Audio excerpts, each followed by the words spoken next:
great.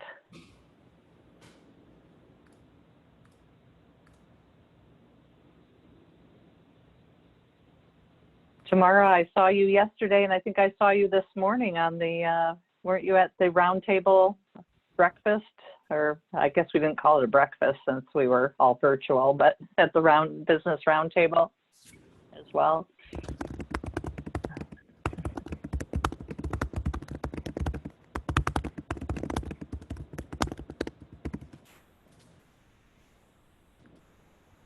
Okay, well, we're almost there. My phone is saying that we are at 1 o'clock. So why don't we go ahead with some welcome to our group here.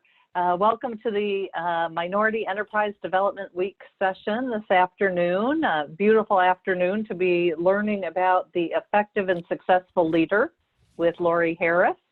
And what we're going to do is this session will be from 1 o'clock until about 2:15.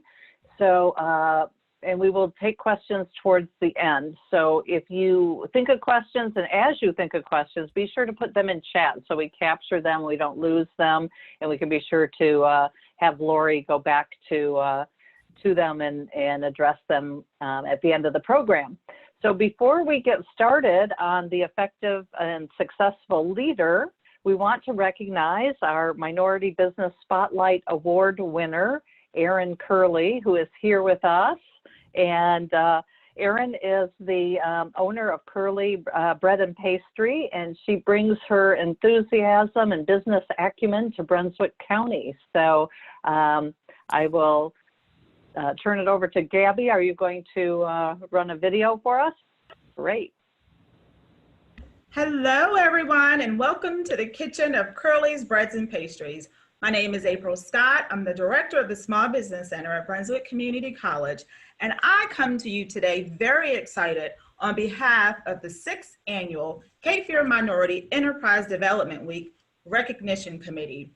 I have the honor of recognizing an outstanding women-owned and operated business for her contributions and determination in the Cape Fear region. Well, Erin is truly a woman who's passionate and trained and educated, and which is why, you know, you were selected and someone thought enough of you to nominate you. So on behalf of Cape Fear Minority Enterprise Development Week, it is my honor that I present to you the plaque that you already have in your possession, which was made by Kids Making It, located in Wilmington, as a thank you to you for all that you do. You are truly a woman-owned business to be celebrated, Erin. Well, thank you so much. This is really, really beautiful. I'm so excited to hang this on the wall, and it's, yeah, so thank you very much, and it really means a lot. It's been quite a road, you know, from what you said, and opening during Corona, and that put me behind, and just the intense amount of labor that goes into what I'm doing and learning how to live, you know, live that lifestyle. So it's really appreciated to be recognized and know that it's out there and people are noticing, and yeah, so thank you very much. I love it.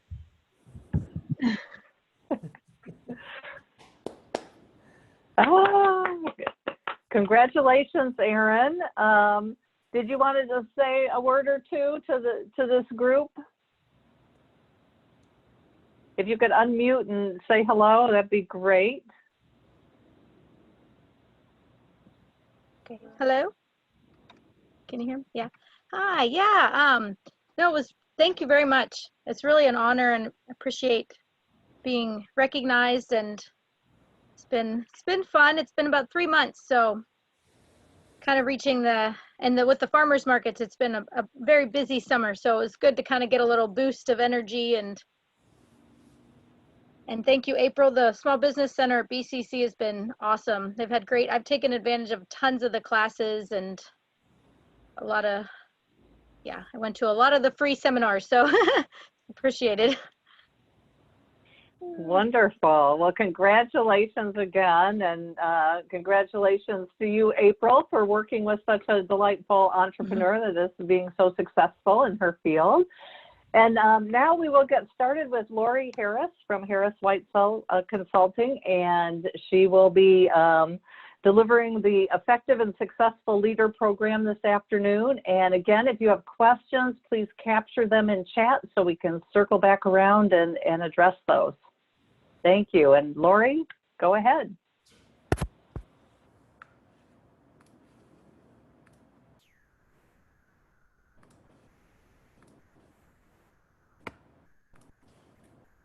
Hello, everyone, and good afternoon. On behalf of Lynn Whitesell and I, we're managing partners of Harris Whitesell Consulting. We are very honored and excited to be a part of the 2020 Minority Enterprise Development Week. And we are just really honored to be partners with UNCW in a variety of capacities as well. So thank you very much for reaching out and giving us this opportunity to possibly create value and opportunity and growth for you today. And today, our topic is the effective and successful leader. And we're going to talk about how we do that. How can we be more effective and how can we be more successful? And it just seems very simple, but yet in reality, it truly is complex. And it's a lot of fun as well.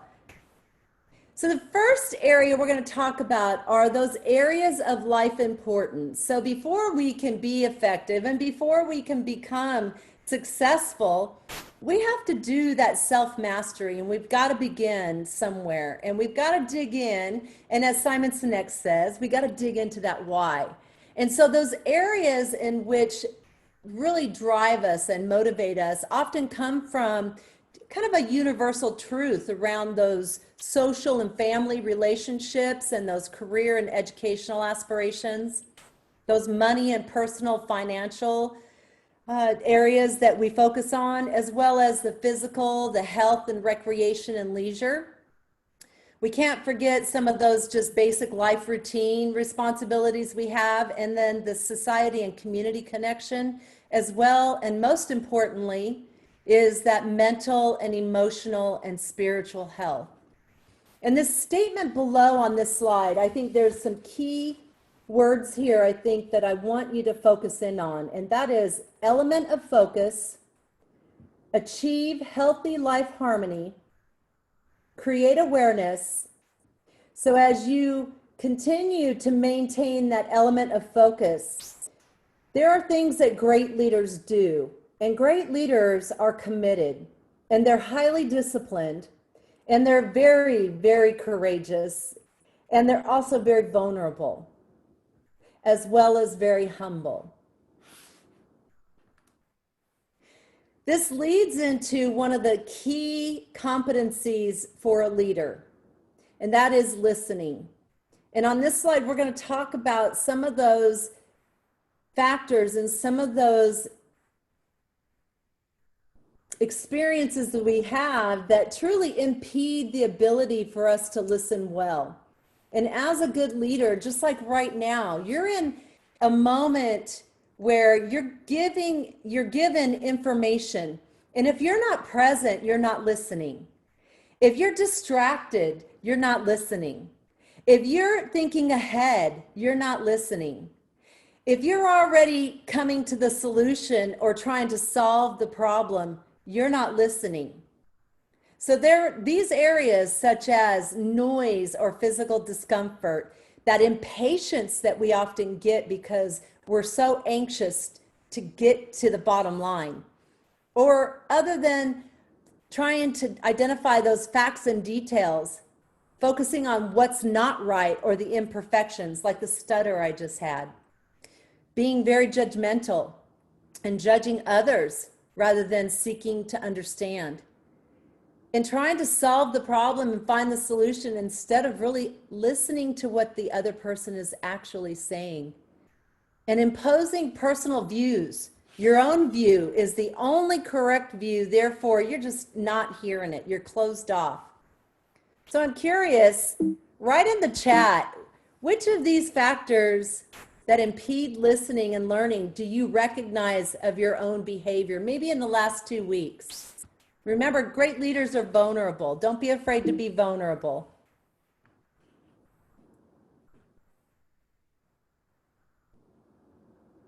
Gabriella, do we have any? Let me see here. I'm trying to get the chat pulled up, you guys. One moment. There it is. External factors. Absolutely, Kelly. Anybody else?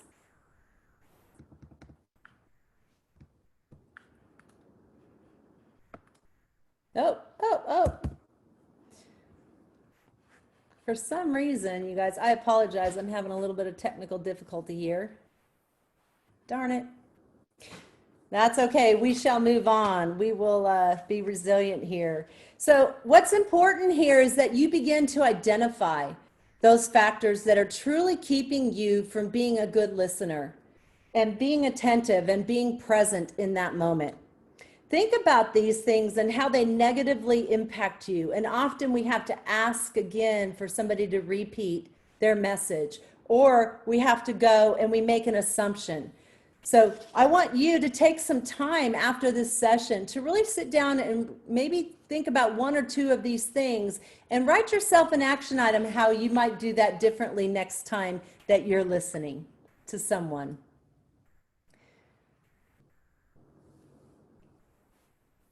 The question I have, you guys, is my chat shown in the middle of this by chance?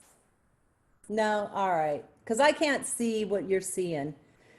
So in this next slide, this is our proprietary model of cognition, and great leaders absolutely are mindful and thoughtful and aware and very intentional about their cognition. The formula that we want to achieve is A plus B plus C equals cognitive leadership. Often people, and most often people, their formula is A plus C equals negative consequences. So in our lives, we are motivated and inspired, and we take action based on triggers and thoughts, analysis, and validation. But often we become very reactive because the fight, flight, or freeze system kicks in and it shuts down the thoughts and analysis and validation phase. And that keeps us from having those positive consequences and positive outcomes. It puts us into unhealthy feelings. It puts us into those negative chemical reactions in our body that impact our organs and our muscles. It makes us tighten up. How many of you by the end of the day feel your shoulders up in your neck, right? So sometimes it's because throughout the day we've been reactive and we've been jumping from A to C, and we've not spent the time needed. And sometimes it's seconds, and sometimes it's minutes, and sometimes it's hours, and sometimes it's days in that phase of B, where we're in that validation and challenging process. Those attitudes, those conditions upon which throughout our lifetime we have been molded and taught, those rules and demands, those beliefs, are they distorted or not? Those images that we see all day long on media and meanings of things. Do we really know the true definition of the language that we are speaking? And are we using it well? So what, again, we want to be able to have those triggers, pay attention to what our body's saying to us, take that time to really go through the process of gathering information and data to really validate our thoughts, our beliefs, and our decisions to move us into those good feelings that really create the momentum and the motivation and the inspiration to make amazing things happen, so that it's constructive, it's cohesive, and it's effective. It starts and ends with you. So we can't shame and blame anybody. We cannot even attach it to anything else in life. And this heart and those thoughts and these words and those deeds are the outcomes, and those results we own. It is your life's narrative, your purpose, passion, attitude, intentions that feed your thoughts and beliefs, your energy and your words, and your deeds and actions. So let's take a look at those 8 behaviors of bad leaders. These are 8 traits. So do you know someone, or have you ever known yourself to be, it's all about me, or it's, you know what, it's all about them. They're so egotistical. They're so arrogant. You know, they just don't like their authority questioned at all. You know, they just get really arrogant and belligerent. They lack that self-awareness and emotional intelligence and communication intelligence. Or what about somebody who just never gives recognition or praise or good feedback? Or they lack that passion and commitment. They just don't show up. They stop listening. They stop engaging. They're truly disengaged and costing the company lots of money. Or what about the most important one of all? They don't trust. How many of you, raise your hand, how many of you have been in that situation, in an environment or a relationship where there's no trust? Where they dictate rather than empower, they judge, they micromanage. They fail to involve and engage people, and they don't seek advice or ideas. They're jumping from A to C all the time. These 8 traits definitely feed ineffectiveness. So I want you guys to really, truly take some time after this session. You guys are going to get your hands on this slide, on this presentation. And I want you to do that self-mastery. Go through here and be vulnerable. Be honest to yourself. Select some of these that are true about you. Don't worry about what others are doing. Focus on you. And how can you be a better communicator? And how can you not be egotistical? And how can you trust more? And how can you praise others and be grateful? And how can you get out of a fixed mindset into a growth mindset? And how can you support your teams better? And how can you show up and have more character and integrity? And start and begin that process of self-awareness. And this is where it starts, ladies and gentlemen. So we're going to activate a poll, and I would like for you guys to give me a moment here. I got to pull it up. Gabriella, I might need your help. I'm looking for it. Give me a moment, you guys. Do I have to stop sharing my screen, Gabriella, in order to get to the poll? Yeah. All righty. Thank you, everybody. So the ineffective leadership traits. Which of these traits have you witnessed in leaders in the past year? Go ahead and select as many as you have experienced. Don't be shy. Go ahead and tell us, what type of traits have you witnessed in leaders in the past year?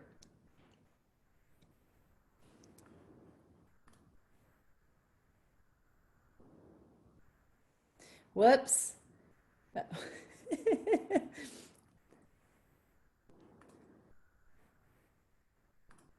There we go. Oh, shoot. All right, there you go, you guys. I'll stop touching buttons. So go ahead and share with us. I'm going to share these results. Oh, I guess I screwed this up. Sorry. Let me try it again. I can't. Oh, crap. So that was my first time trying to pull, and that just failed enormously. I've got one more for you guys, so let me try the next one. Sorry about that. Dang. There we go. No, it doesn't work. Sorry. All righty, I'm going to move on. Back to my slide. I'm going to share. Lord have mercy. We can edit that out, right?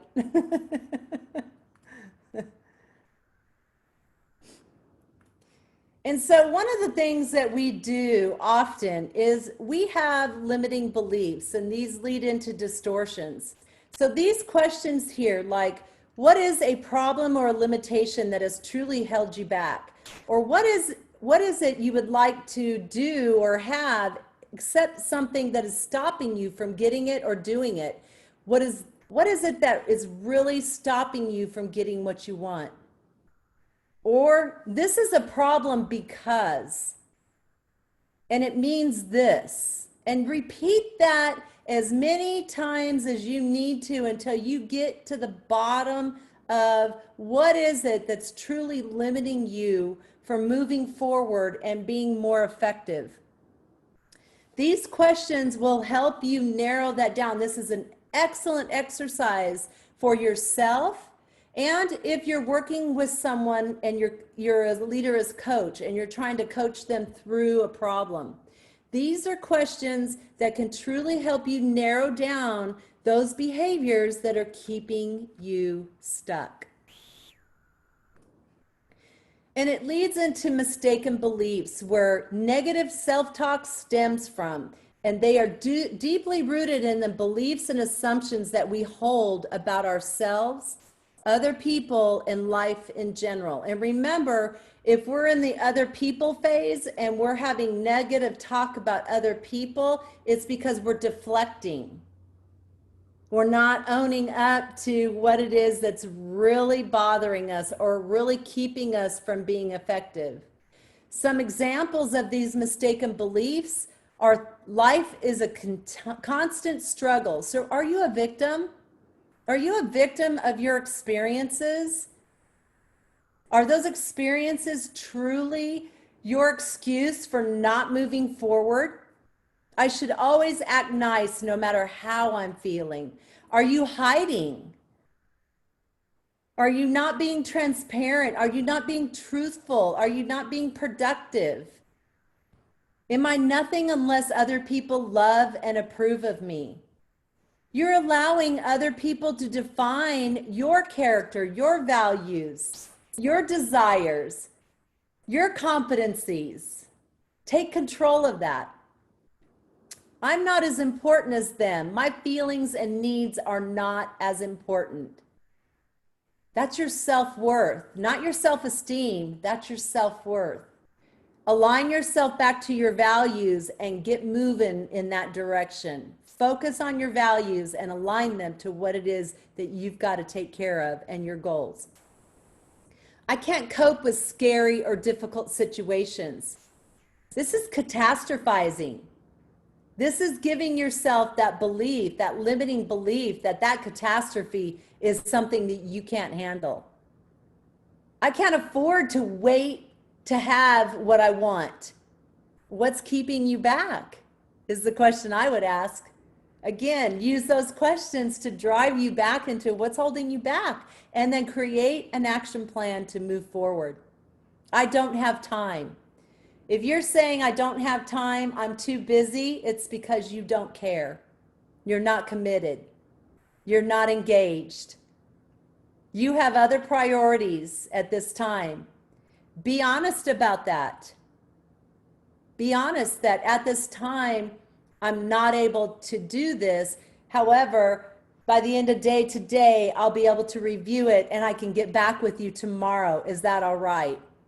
Rather than, I just don't have time. And then the last one, I don't have the talent. Again, this mistaken belief that you don't have the ability to take care of it or to handle, or you may not have the wisdom or knowledge in order to do the task at hand. At a deeper level, I don't deserve to have the things I truly want. Believing this means that you won't even try to get what you want, which is actually the surest way to guarantee that you won't. Mistaken beliefs hold us back from success and in life. Gets us into that negative self-talk again, and believing that my worth depends on the things I achieve or the success is everything. It places your self-worth outside of you and prevents you from realizing that you have many qualities and talents regardless of your outer achievement. Again, Other people's opinions and judgments do not define you. We gain self-worth from self-assessment and self-mastery through assessments, through defining those meanings of those words, creating our values, setting our goals, and engaging ourselves in that learning process is where our self-worth comes from. It is never driven from someone else's belief or someone else's opinion or judgment on who we are or what we do. Take time to really discover and dig in what your mistaken beliefs are. So here's the exercise. And if you're vulnerable enough, I would love to see you guys engage in the chat, either with questions around this or even sharing with us maybe some of these cognitive distortions that hold us back. So for instance, I mentioned catastrophizing, taking a fairly minor negative event and completely blowing it out of proportion. And we get anxiety over it, and we begin to imagine outcomes. We begin to imagine that it's going to be disastrous. Making a mountain out of a molehill, you've often heard probably growing up. What about filtering? And when we're anxious, we commonly develop tunnel vision, where we focus solely on the negative aspect of the situation without considering any positive aspects, without assuming any positive intention in the situation. So the whole situation's going to be filtered through the lens in which your beliefs and thoughts are driving you. So with this, I'm going to stop sharing for a moment, and I'm going to look to see. Thank you, Chloe. That's a great point. So you might want to look. So any of you, have you shared catastrophizing? There we go. Brandy, missing a virtual assignment for a child while in virtual school and how it impacted your work. Right. So you take something very simple and it becomes something bigger. Filtering. Thank you, you guys, for sharing and being vulnerable and honest. This is great. Love it. Again, great leaders are vulnerable and they're honest, and they, you know what? They get it out there so that they can move it out of the way and get on and be more productive. And the more that we're honest with ourselves and begin to really identify with those things that are keeping us stuck, the sooner that we are able to pivot and get back to focusing on those things that are important, putting our energy where it matters and making that significant difference. So what got you here won't get you there, right? This statement is not just something that Lynn and I say. This statement truly comes from Marshall Goldsmith. And Lynn and I are both certified Marshall Goldsmith coaches. And we love this statement because when it comes to the behaviors, especially for executives and leaders and business owners and entrepreneurs, there are behaviors that keep us stuck. And if we don't get in and assess that, if we don't understand our communication intelligence, if we don't understand our personality, if we don't begin to get in and explore and discover ourselves, what got us here is not going to get us there. And I highly recommend that you guys read this book. It's a great one. It's one of the greatest out there. Marshall is the guru of executive coaching globally. And Lynn and I are very, very honored to be one of his executive coaches in the world. And so if you want more about that, please visit us or give us a call. We're happy to spend some time with you and talk with you about that. But what got you here truly will not get you there. And so in those thoughts, in those limiting beliefs, in those disbeliefs that you may have, I am powerless and I am a victim of outside circumstances. If you are truly thinking this once in a while in your life, I want you to pivot. I want you to say, you know what? I'm responsible for myself. I'm in control of my life. I'm not able to determine the circumstances because I cannot predict the future, but I do determine my attitude towards that. And you know what? I'm going to dig in and I'm going to explore and discover and learn and apply my wisdom and apply my abilities, and I'm going to collaborate and get that information I need to make it the best I can. You know, if I take a risk, I will fail. I will fail. Other people will reject me.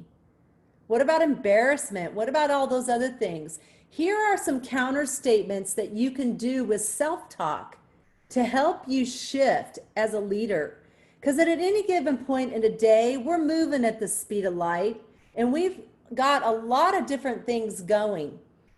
And not that you're multitasking, because truly we cannot do that. Scientifically, we cannot multitask. But what we can do is we can have a lot of responsibilities that we apply our energy to throughout the day. And how well are we managing our energy into our priorities? And what is that self-talk that we're telling us in all of those circumstances and experiences that we're having each and every day? And then the other key about this is it's not only your self-talk, because as a leader, people are modeling their behavior after you.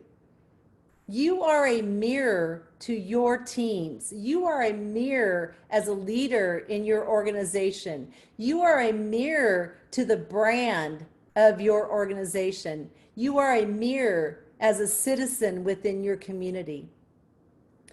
What we think, say, and do matters. And are we fair to ourselves? Are we kind to ourselves? Do we schedule the time we need in order to be more effective and more successful, and to do the self-mastery work we need to do each and every day? And do we switch our self-talk so that we're no longer negative and we're assuming positive intent in spite of what's going on in this world or around us or in our workplace? Confidence always results from a single belief, and the human mind is most remarkable, but even more remarkable is the human heart. And when you allow the heart and the mind brain to work very effectively for you and efficiently for you, you have the potential to be far more determined and resourceful and creative through a cognitive awareness and a cognitive process than most people ever will be. So geniuses may be born, but skill can always be learned, and cognitive leadership can be learned. Self-worth can be acquired, and you can have it. Abundance is yours. It comes from building those competencies and skills, putting the energy into those priorities that help you meet those goals and focus. Learning and problem solving, and you can't do it alone. You cannot do it alone. It requires you to not only take moments of independence and do it, but also to challenge it and to validate it with others and make sure that that data and that information is the good fit and that you've got the right people that are helping moving the momentum forward to be successful. And even deeper, getting into that intrinsic worth. Where do you derive your self-esteem from? Is it others, or is it from your values? Is it from your priorities? Is it from your vision and your focus that aligns to who you are and what you're doing and where you're going and the legacy that you want to leave? These are things that allow you to build the self-confidence into that self-worth. And guess what, you guys? You not only do you fall in love with yourself, but now you've positioned yourself to move outwardly and extend all of that into being more productive with higher levels of excellence and being able to achieve and have success, which creates lots of moments of happiness, and it gives you fulfillment for the contentment that we're seeking. And it gives us this cognitive agility, the ability to shift our thinking and adapt and be more resilient based on any stimuli, any trigger, any experience, anything, including, by the way, all of those things in the past that constantly creep up and take us down sometimes. So let it all go. Woo! That's a good Marshall Goldsmith thing. He always says, take a deep breath and woo, just let it go, right? Because once we get back into this and we focus and we begin to assume positive intent, when we are able to really shift our attitudes and challenge those rules and those siloed communities and engagements that are out there, and really get in and dig in and get the data and really source through those thoughts to make sure that they align. You then begin to see those stream of thoughts and attention. It transitions and transforms. You naturally and organically begin to assume positive intent. You begin to update those cognitions and beliefs, and you begin to have this multifaceted observation of not just who you are and what you're doing, but now you're beginning to see the big picture, and your vision is truly in alignment. The other thing that you get to do is unlearn. You get to deconstruct those thoughts, those beliefs that no longer serve your highest and best. And you expand your awareness, and guess what, ladies and gentlemen? You've now just opened the garage door for all that abundance that's sitting right out in front of you to start shifting and flowing in. Be ready, because if you do the hard work here, and believe me, it doesn't happen overnight, and you cannot do it alone. And it is highly, highly recommended that you take time to maintain that cognitive agility. It's not a once and done. It is something that you adapt and evolve to over time. So leaders with cognitive agility, it's greatly important for shifting those thoughts and attention quickly. And the speed at which, the rate at which we do that comes with practice. It's like a basketball team. You can't get better and win games unless you practice. You've got to do this. You've got to spend time here. And it begins to develop that agile mind. So you begin to create those neurological pathways, and your heart and your brain begin to really function on a very high level. You begin to change the context in which you act and see. You begin to try something different. You become a little bit more exploratory and adventurous. You begin to question. You get curious about things, about life, about everything, and you begin to be more spontaneous. You begin to have fun, and you mix it up. So try it. Mental agility gives you the ability to really dig in and pursue those goals, be more flexible, and be more resilient to adapt to all the changing conditions that happen constantly on an ongoing daily basis. Authentic cognitive leaders' characteristics are self-actualized. They are aware of their strengths, their motivators, their demotivators, the way that they communicate, their personalities, their leadership styles. They're aware of their logic. They're just deeply aware of their emotions, what triggers them, and they have ideas and solutions around how to manage that on an ongoing basis. And they are consistent with that. They are very disciplined. They do not fear mistakes, not in themselves or in others. And it's all about curiosity and lessons learned. And they don't fear looking weak. They don't fear being embarrassed. They realize that being self-actualized is an endless journey. It's never complete. Authentic cognitive leaders, they focus on and want to make tangible differences, and they carry out their work in pursuit of positive, lasting results. They also do not hold back. They're honest. And they don't fear having those hard conversations and that productive debate. And they teach from their heart.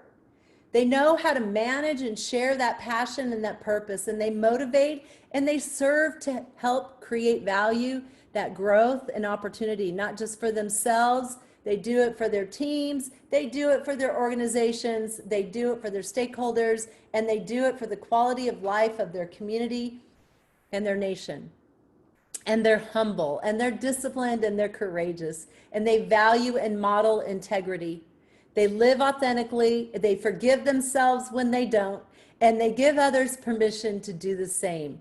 They're a lot of fun, a lot of fun. And so I'm going to share this with you. This came from Harvard Business Review, and this is a actual self-actualization model of the elements of value. And these 4 areas are defined at the rate of which organizations or people or teams are able to transition into that social impact of self-transcendence. But this also applies to us as humans.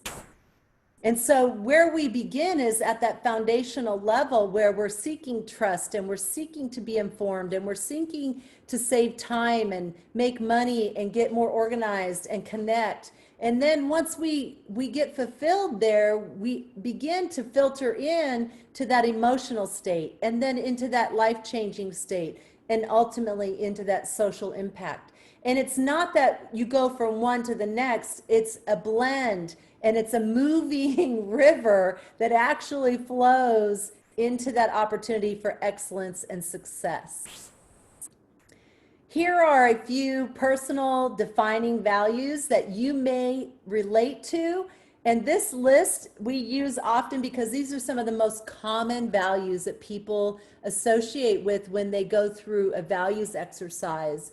And I highly recommend, you guys are going to have a chance here to identify 5 values, but I highly recommend that on a monthly basis, you come back to visit this. And you go through that phase B and you really look at this and challenge yourself to say, is this true now? Is anything missing? Do I need to add an additional value? Do I need to take it away? Do that stop, start, keep, pause exercise that allows you over a period of time to create a value statement. So these are some of those common values. And in this presentation, you're going to have the ability to sit down and you're going to, after you've gone through and you've really dug in and looked at this, and maybe you even go the step further and you go out to Google or you go research this a little further and you begin to list those values. I recommend that you start big and you list as many as you can, and then you begin to group them. And you get it down to where you can actually create one word. And if you can get to 5, you have one word, and then you define that word. Because often in the definition, you'll find you're going to wrap in some of those others that you bumped up into categories. But give yourself the ability to start with your values. Good leaders know how their values align to their life purpose, to their work, and to their relationships. I want you also to think about, do these values really truly make me feel really excited about life and make me feel good? Are you proud of the top 3? And would you be comfortable to tell people you respect your values? And the moment you begin to share your values, your motivators, your demotivators, your strengths, you begin to share that outwardly with people who care about your well-being and your success, you are going to find that alignment of that relationship is going to exponentially become better. People begin to want to help other people become more happy, have more moments of experience of happiness, and be more fulfilled. So don't be shy, don't be scared, be vulnerable, and ask them. Share that with them. Change it if you need to. And do these values represent the things that you would support, even if your choice wasn't popular? And that's the hardest one, ladies and gentlemen. We live in a society right now where everybody has an opinion about everything. And sometimes our core value doesn't align to what's out there socially and what's most popular. Can you still stand strong in spite of what the popular crowd is doing, saying, or thinking, or believing? Let your life, let your work, and let your legacy be driven by your core values.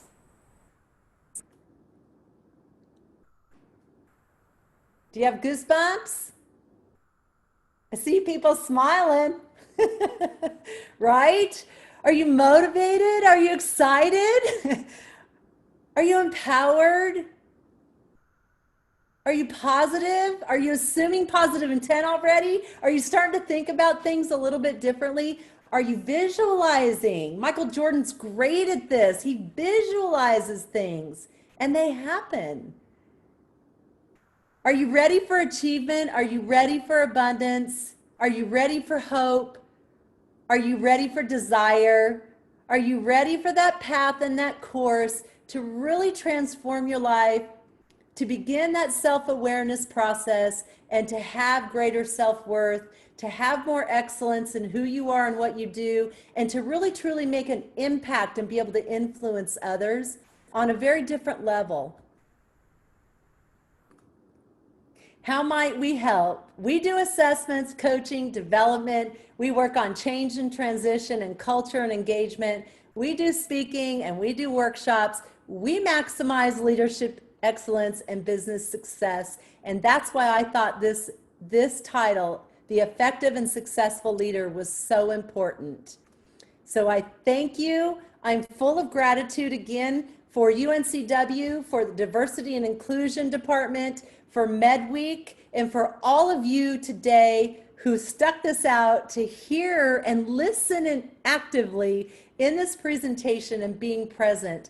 I'm Lori Harris, and I am the managing partner of Harris Whitesell Consulting, and I look forward to helping you realize excellence and success. So thank you, everybody. I am going to take everyone off of mute. And I'm going to allow all of you to unmute yourself.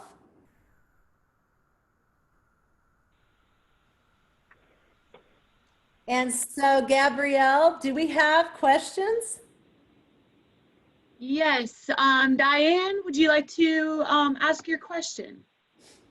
Sure, yes, I have a question. What would be some practical daily practices that might help someone increase their cognitive agility? Oh, I love this question. Love this question. So of course, meditation's great, right? Take 5 minutes. It doesn't have to be extensive. Just get quiet and let your mind rest. That's that simple. Breathe deep breaths and let them out nice and slow. That's one thing. The second thing is, and if you can do it longer, great, right? If you can do yoga, even better. The second thing that you can do, and it's very cognitive and it's very, very intentional, and it puts you through that A plus B plus C process, is on a daily basis. We've got an exercise, and I believe it's out there on LinkedIn. And if not, I'll go ahead and take an action to post it again. But it's called the 6 daily questions. You create those questions that drive your values. And at the end of each day, you can have an accountability partner who takes you through it. Or if you're disciplined enough, which is very rare that people do this on an ongoing basis, but daily at the end of the day, you take those 6 questions and you answer them yes or no. And then you look at it, and those deltas are where you really might want to spend a little bit more energy and priority. But those questions have got to be driven from your values that are going to help you be more successful and create more excellence. So those are a couple things, Diane, that might help. Awesome. Awesome. We got a lot of thank yous. Great presentation in the chat. Shelly Brown asked if she could have a copy of the PowerPoint. Absolutely. Absolutely, you guys. You're more than welcome to this PowerPoint. And then if you want, we have, Lynn and I have thought leadership on our blog, which is on our website. And all of this information, I write for Forbes, Lynn writes for the Journal. We do a lot of workshops as well. And there's a lot of thought leadership out there. So go ahead and visit that. You guys are welcome to read those. And if bottom line, it comes down to it and you've got questions, you can email us, you can call us, you can get on our website. We also put out a monthly newsletter, and that is loaded for those, you know, I see a few friends out here that you guys are already in that newsletter, and the feedback that we've gotten, by the way, we don't bombard you with email marketing, but we do send a newsletter once a month or every other month, and we do share a lot of really good content that helps you be a better leader and a more effective leader. Oh, I love this comment. Erin, thank you. She says, this was perfect timing for where I am mentally. I love to hear that. You know, sometimes when we're open, it's amazing how information that's shared from thought leaders, from professionals, can really truly help us pivot. It can help us move us in a direction that really truly takes us into that next area of where we're going to realize excellence and success. And it might be your business partner, it might be your best friend, it might be a total stranger like me or Lynn who presents information. I think the best part about this, you guys, and where we can all assume positive intent is that it's available. Now, Diane, back to your question, what's one thing we can do? I highly recommend that you carve out 15 minutes a day to read. Read something that's going to fuel your soul, that's going to just ignite your heart muscle, and it's going to send all that positive energy up into that brain to force all of that good energy outward. You guys, reading gives you the ability to enhance and build your vocabulary. It gives you the ability to be a better speaker, a better leader, and a better daughter, mother, father, whatever it is. So read. Take 15 minutes and read. So what brought you and Lynn into the world of executive leadership, and what's your background that kind of led you on this path? You guys, this is a great question, Diane. And, you know, we get asked this quite often because Lynn and I are kind of like yin and yang. We're truly this. And we come from, you know, different backgrounds, but our heart and our brains are in that same place that drives us forward to really, truly help people become more successful and organizations realize organizational success. So, for me, and I'm not going to speak for Lynn because she's on here, and for me, my background is very diverse. It's very inclusive. And I've had the honor and the privilege of working in multiple industries. You know, I've worked in media. Many of you locally know me in media, but you don't know what I was brought in for those positions. You thought I was the marketer. But I wasn't. I was brought in to do mergers and acquisitions, and I was brought in to do launches of big market products. And the other part of this is that I have a background in energy and gas and oil. I have a background in education and automotive and manufacturing. And I have so I bring some amazing experience to the table. And I had my own consulting company when I lived on the West Coast for almost a decade. I ran a nonprofit as well. So I bring quite a lot of success. I was, you know, highly awarded and highly recognized, which I'm saying that not to boast. I'm saying that because it brings a lot to the table. Remember, we talked about self-worth, and we talked about not allowing anyone else to define you. really take a look at your journey and where you've been and how you've gotten to where you are, because there's so much, there's such a rich pool of resources and wisdom and experience and process that you can bring forward to put into play and to plug into play. So how Lynn and I met, we were working with another global consulting firm, and I actually sourced Lynn out. I was looking for an additional partner for us, and I found Lynn. And at that point, I just reached out to her. I didn't know her from Adam. I just knew about her. And then in my research, I found out even more about her. And when I introduced myself, for whatever reason, we connected. And it has been so beautiful and so wonderful to have a partner who together we can truly bring the best of everything together, and also invite in all of these partners and all of this great programming and all of this opportunity to help build really creditable and powerful programming to build leaders, to help leaders excel, to work with executives so that they can create better cultures and higher engagement, and have the ability to truly influence the way that they want to, and to have success, right? Those metric successes that we always are challenged by. And so with that, Lynn, go ahead and pop in and talk about you a little bit, because she's a powerhouse, y'all. I guess I'm a powerhouse. I don't know. As Lori and I Lori mentioned, we met and we decided, yeah, we're very different and very alike. Have different experiences. My experiences were the corporate world, and previously, before this job, I spent 10 years at PPD here in Wilmington as their global head of talent management, which included executive coaching, leadership development, professional development, culture, engagement. If you go to the website, you'll see a lot of work that I did with my team.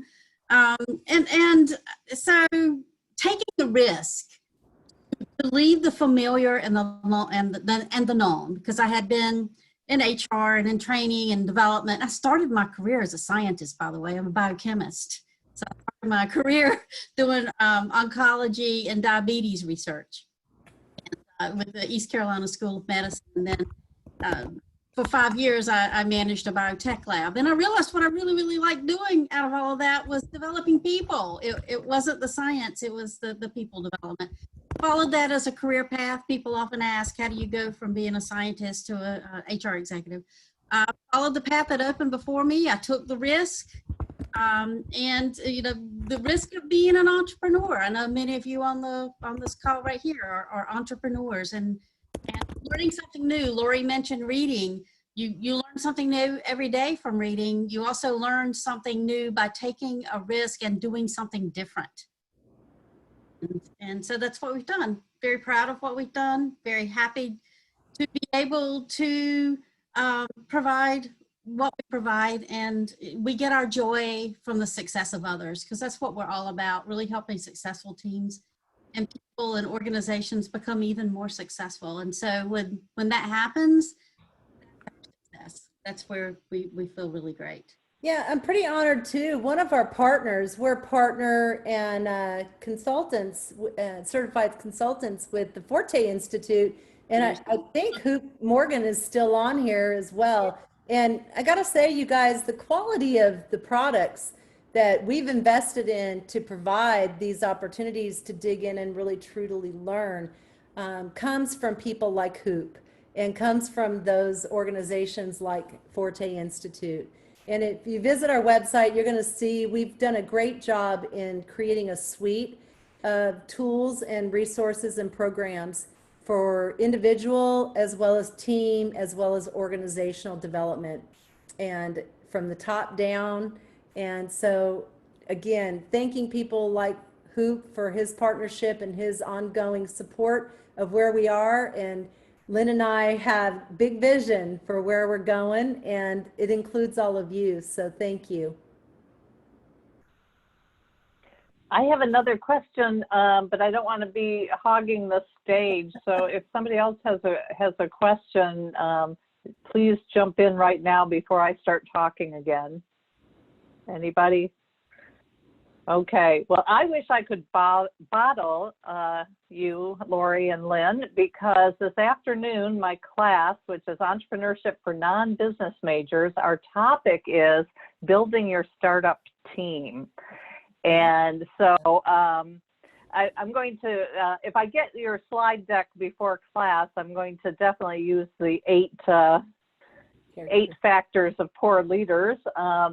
But what advice do you give early stage startups? And we have some on the call here today. For they've got a great business idea and they want to build a startup team. What advice do you give them in looking for the right person? I mean, you two found each other and it sounds like you did the right thing. How can you kind of give them some tips on that? So I'm going to start, and I'm sure Lynn's I'll let her wrap up, but I think it's very important, first and foremost, that you create positions and opportunity and align that to your vision. And it folds out into the goals that you have. And that alignment then gives you the competencies and the talent and skills that you're seeking to make sure that you're successful to reach those goals and attain that vision. And so putting the right people in the right seats at the beginning is critical. And you've got to do the homework. You've got to do the hard work. You can't just fly by the seat of your pants and put your best friend in there. You can't just, think that you can just throw a family member in there and train them. You really do want to take the time to strategize your talent management plan. It works. As Lori said, you have to start from the position of vision. Mm-hmm. You have to have that strategy for vision, but and your business strategy. But immediately following that, I would even say not following that, is your talent strategy. How are you going to support that? So if to achieve this vision, to achieve whatever it is you're trying to achieve, you have to define upfront, what is the culture of my company going to be? From that, you determine what are the values then that we will hold as a company. And from that, you determine how am I going to interview? Because the behavioral interviewing is very important. It's not just skill set. Can they manufacture the product or provide the service? But what are their beliefs? What are their belief systems? What are their behaviors? Do they align with the values that you purport to create the culture that you want to have to have the success that you're looking for? So having a talent plan, but starting from a position of vision, mission, talent strategy, culture, values, and then your selection process for how you select. And really how you reinforce that, and you start reinforcing it from the beginning, is because when you're a startup, you're going to probably have people advance pretty fast. You'll hire them in and they advance. Pay really close attention to who you're promoting. Are their values, are the behaviors they're exhibiting the ones you want others to do? That's the role model. Who are you promoting? Who are you giving extra assignments to? How are you delegating? How are you developing people? How are you selecting that? How are you looking at performance? How are you making it all very, very clear that it aligns and is complete alignment with your values and your culture, which aligns to your strategy?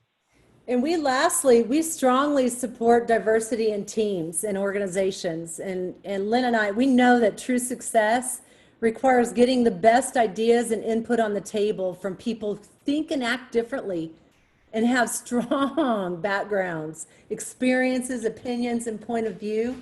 And we encourage and coach leaders to explore the richness of diversity by building diverse and cohesive teams. And they have to be founded in that trust, that vulnerable trust, and in mutual respect. And that statement is Lynn and I's diversity statement. And we believe in that. We live and breathe that. And I got to be honest, and when we work with clients and they begin to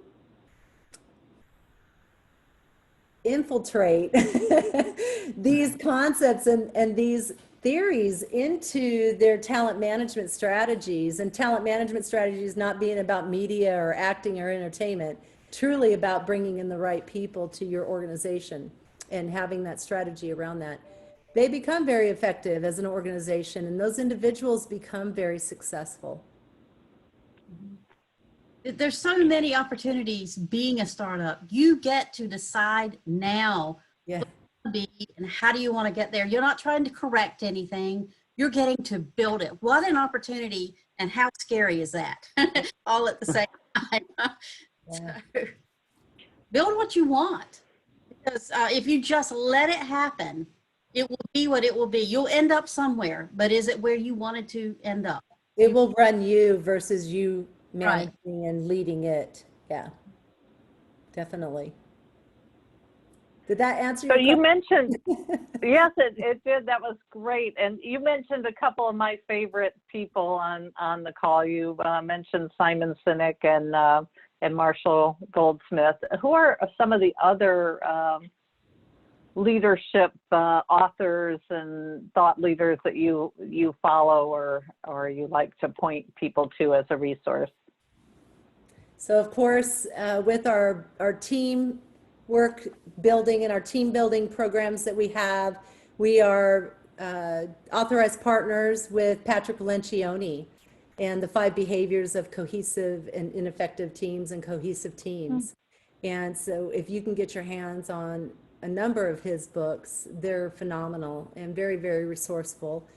We do offer workshops and individual development programs for people around those concepts and those theories as well. Gosh, there's so many, you guys.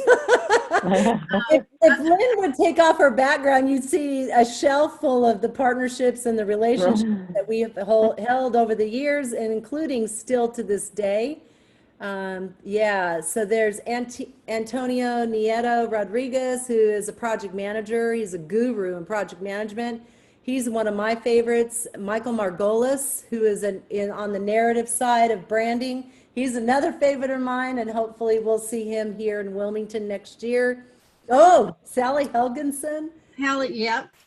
And if you're interested in how women rise and the differences in men and women in leadership and how women can own their leadership and own themselves, I'm actually going to do a seminar on this one Thursday afternoon. So I'll be there on how women rise. So Sally Helgenson for sure, along with Marshall, and then somebody I know personally who's written a couple of books. One of them again is called Make Room for Her. It is intended toward the male leader and bringing in women. And the other one, not a glass ceiling, it's a sticky floor. Say it again, Lynn. You cut out. It's not a glass ceiling. It's a sticky floor. And these are both by Rebecca Shambaugh for her. And it's not a glass ceiling. It's a sticky floor full of useful tips, checklists. It makes you have ownership. And I've used that many times in coaching with both women and with men. Right. It's all perspective. So, there's so many, but you have to narrow it down somewhere. Yeah. We really are founded in Marshall Goldsmith's work and a lot of what he does, and proud to be in his family of coaches.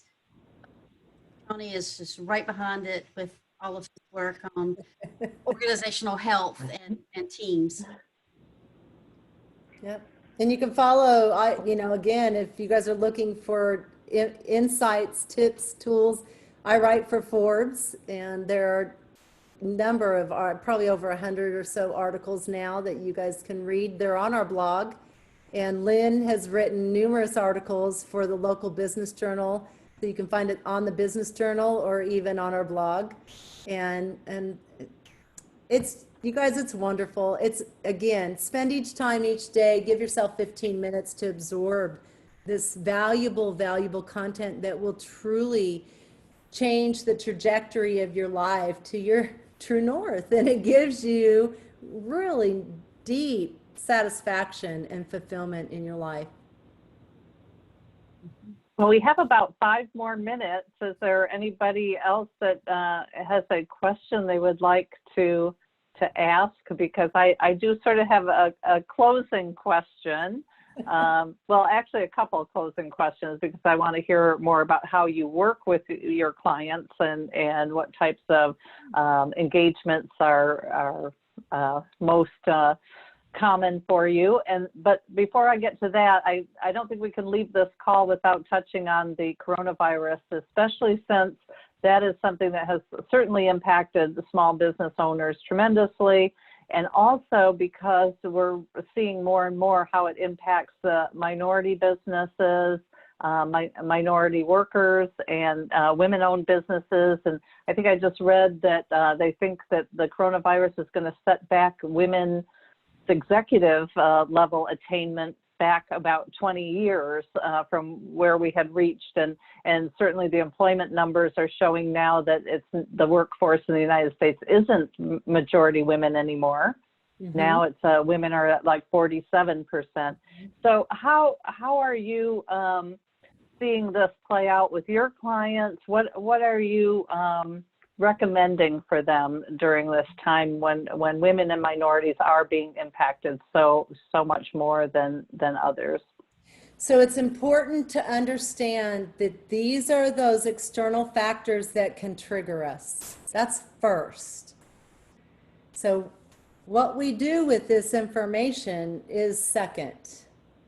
And it's really important to truly look at who you are, what you do, and align yourself to the needs that are out there. So how do you know what the needs are in Corona? You have to shift. You have to find those new ways to connect and to communicate. And Lynn and I made a very strong decision because 100% of our contracts were frozen in March. And we went, whoa, at first it was like, oh my gosh. However, it was very important for us. We decided to stay true to who we are and what we do. And we decided to truly look at how might we best utilize some of the key content we have to help leaders, to help others navigate the challenges, the changes, the disruption, the innovation that's occurring and going to continue to occur. And how do we help people become more resilient? And how do we help people understand how they have strengths within them for agility? So we really took a corporate responsibility approach to this. And we looked out we're headquartered here in Wilmington, and we looked out locally in how we can do that virtually to begin with at first. Now, as we've been dynamically moving through the regulations and the constraints that are there, we have adapted. We continue to adapt, and now we're kind of in a little bit of a hybrid mode. And we've also, though, been very, very cautious because there are health, conditions and health situations that could be life-threatening. So we have chosen to be very, very mindful and very intentional about who and where and how. Again, it comes back to, you got to continually, just like in the ABC formula, you've got to continually, as things change, as triggers come in, you've got to challenge that. You've got to validate that. You've got to be more cognitive and present and responsible and committed to the vision and to the values and to the goals and objectives of the organization. Some organizations, some of our clients have shifted to new products and new services.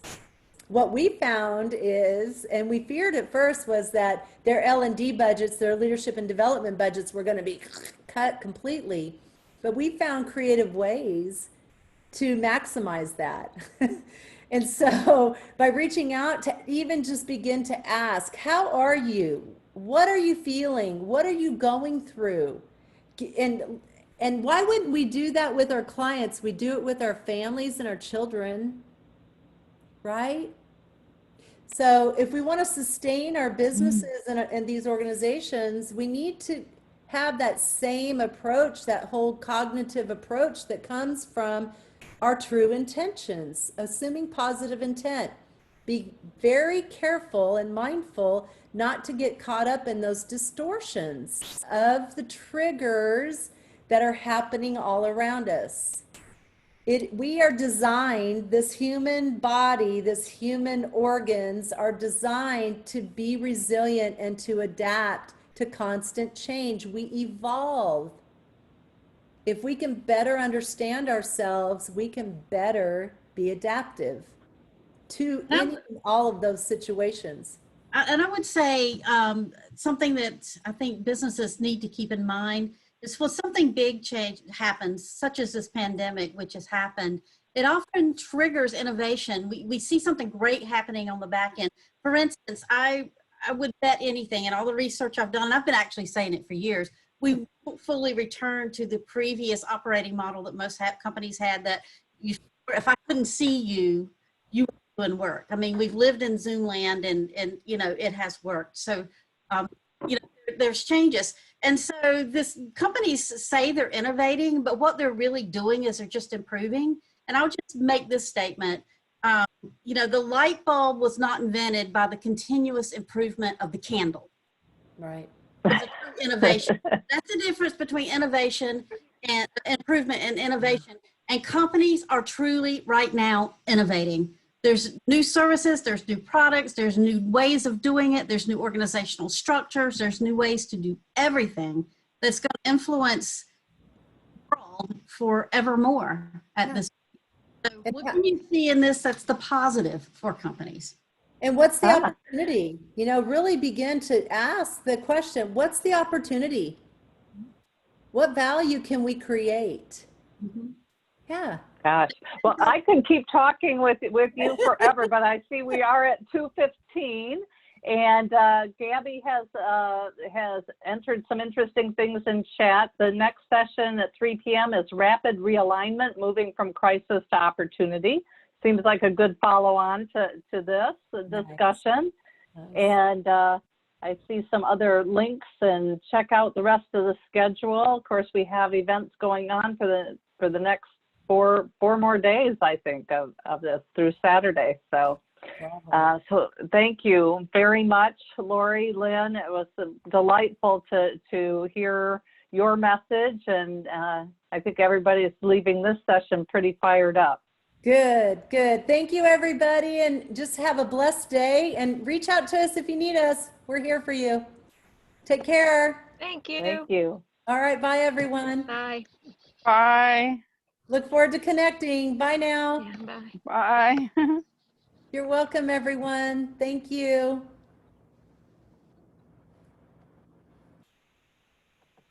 That was fun.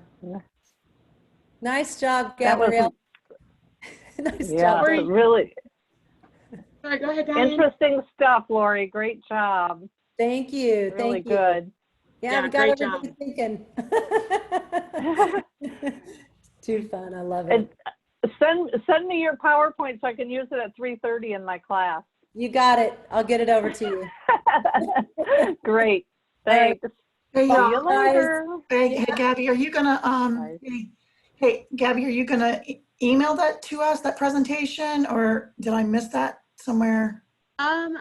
Lori, whenever you send me over your final registration report, I'll send out the survey, and then I'll also attach the PowerPoint. Perfect. So everybody that showed up. And then also, you guys, I am going to put it in and link it, and it will be available in our newsletter as well. Yep. Wonderful. Thanks. Yeah, we'll put it out there. Have fun. Okay. Bye. Bye, Lori. Thank you. Bye, guys. Yeah, take care.